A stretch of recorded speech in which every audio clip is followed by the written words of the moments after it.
In this video on views within Microsoft Dynamics for Sales, we're going to cover off how you can merge duplicate records in a view.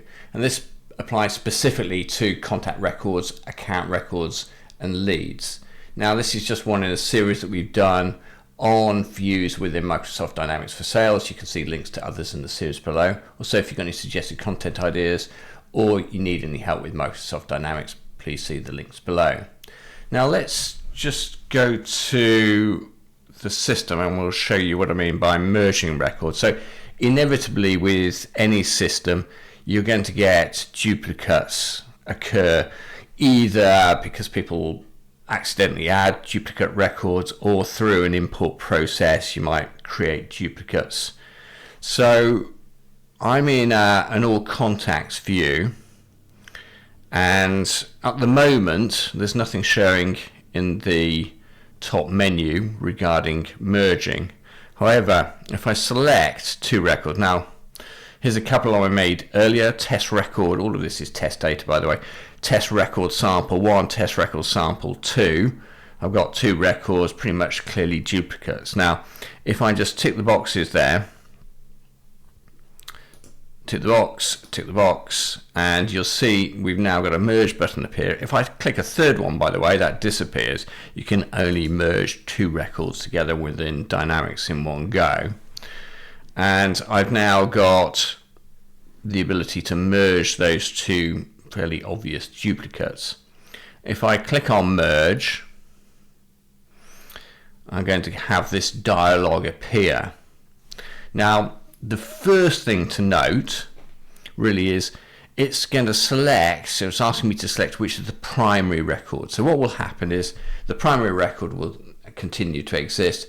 The secondary record will get deactivated, and all the appended records, whether that's say activities or opportunities or whatever it is, all appended records will transfer across to the primary record.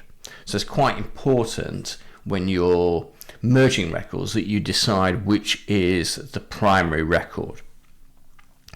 So I'm going to accept this as the primary. Now I've got some fields appear across the top here.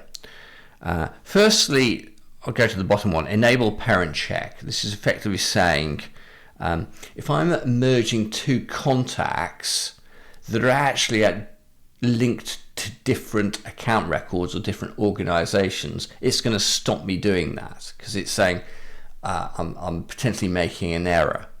Now I can disable that so to allow me to do that, but at the moment by default that parent check is what it's called is activated.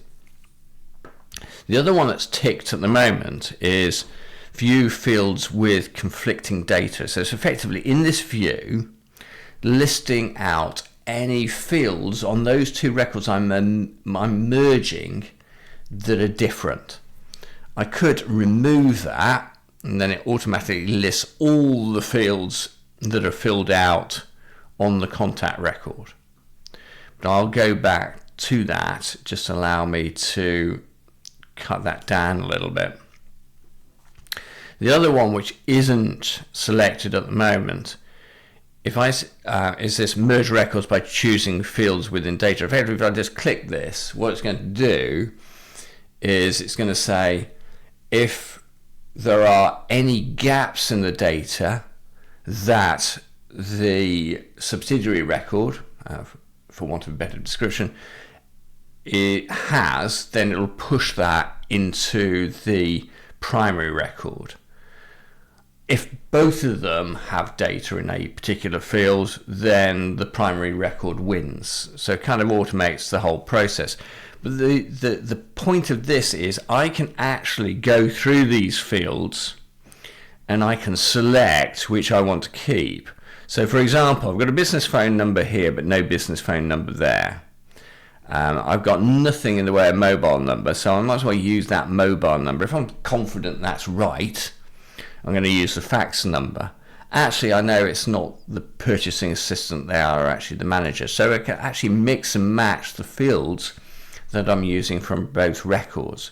So effectively, all these fields that I've highlighted here will be pushed into the primary record when we merge them. Now, if I just wanted to do that on a section by section basis, I could just click that, and then it just says any fields in that section are automatically accepted. Now, I'm going to actually just go back and change that to that, and then we'll select that and we'll select that. So I've got quite a bit of flexibility in terms of the fields that I choose to merge together. If I OK this now, we're going to see what happens. So it takes a second or two to merge the records. You can see that that's happening. And now, because I'm in an all contacts view, they haven't disappeared, but you can see that I've got one record that is still active, and I've got one record that is with a status inactive. If I go into that record, it says this record has merged with test record sample, which is the primary record, and then deactivated. If I need to, I could reactivate it again, but note any appended records that were linked to that deactivated record are now gone, and they've moved across to the other record. So you do have to be careful when you're merging records. Just review them carefully before merging, just to make sure you're actually selecting the correct record as the primary. Anyway, hopefully that's helped explain the merge capability within views. I'd say this is one of a series we've done on views within Microsoft Dynamics for Sales. You can see links to others in the series below. Also, if you've got any suggested content ideas or you need any help with Microsoft Dynamics, there's links for that below as well. Anyway, thank you very much for your time today. Hopefully see you again soon.